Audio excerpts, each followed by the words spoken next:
Хамсар Мехкой, дорогие соотечественники, от всей души, от всего сердца я поздравляю вас, нас всех, с юбилеем 25 лет возрождения нашей любимой республики Ингушетия.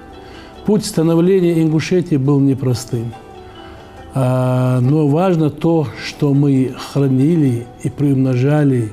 Самое ценное, то, что нам оставили наши отцы, деды, это лучшие традиции, обычаи нашего народа.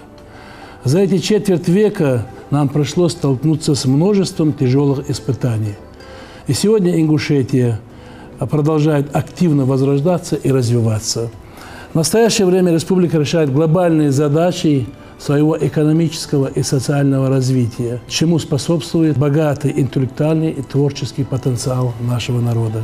Уникальная природа, плодородные земли, мощная минеральная сырьевая база предоставляет региону большие возможности для развития агропромышленного сектора экономики и привлечения инвестиций. Ингушетия – один из красивейших регионов нашей великой державы, имеющей богатое культурное наследие и неповторимый облик сочетания старины и современности.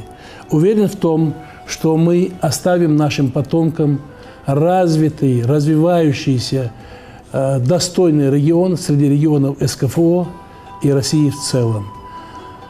Ингушетия – пример единства представителей разных народов, наций,